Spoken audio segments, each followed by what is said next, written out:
Hello and welcome to Daily Records. I am Tommy Burton, and today's album is the punk classic London Calling by The Clash. This was released on December 14th, 1979. This was The Clash's third album, featuring a fantastic cover of Paul Simonon smashing his bass guitar, a throwback to the Elvis Presley debut album. It was a double album, and it was released on CBS Records.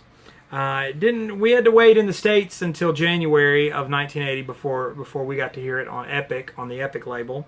And so this is the album that made me a fan of The Clash. If I was sort of unaware of what The Clash was about, one night I went in a gas station and I saw this CD at one of the gas stations, and I was taking a road trip, so I bought the CD, and put it in the CD player and immediately fell in love. And I think the reason why is up to that point I'd kind of known The Clash as just a straight ahead punk band, which is a music that I am familiar with. I like some of it, but a lot of punk music kind of scares me a little bit. But this band really brought it home. Mick Jones, Joe Strummer, Paul Simonon, and Topper Headon. It's such a varied type sound. There's a range of styles: punk, reggae, rockabilly, ska. There's some New Orleans R&B on here. Pop music, like Lost in the Supermarket. It's just a great pop song. Jazz, lounge jazz. And just hard rock. The first track is a straight ahead punk song, London Calling. You got songs like Jimmy Jazz, Rudy Can't Fail, which is more of a ska type sound.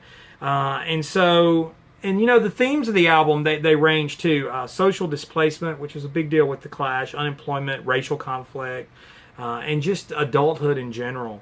And so another big song on this album for me is the closing track, Train in Vain. I'm not much of a dancer, but for some reason The Clash, one of the few bands that makes me actually feel like dancing. So that's a little confession for you. And of course the album did go on to widespread acclaim. This was listed as number 8 on Rolling Stone's 500 Greatest Albums of All Time. And so it definitely has its following. But I think the thing about the band is that they were very disciplined and very, very straightforward. That's the thing. A lot of the aesthetic of punk music was to be just kind of, it was all about the attitude and less about sort of the musical ability. And that's fine. I get that. I appreciate that sort of approach to music. But the Clash really worked tight. They just, as a band, they played really, really well together. And so, this album, as big as it is as a double album, as a double release, this album just has that quality of just well thought out songs, well executed. It just pushes the boundaries of all of that, and it makes for a very cohesive sound. Even though there's a range of styles, it's very cohesive. But, again, the lyrics and guitars are driving it in your face. So it's got that punk attitude that I think people are drawn to.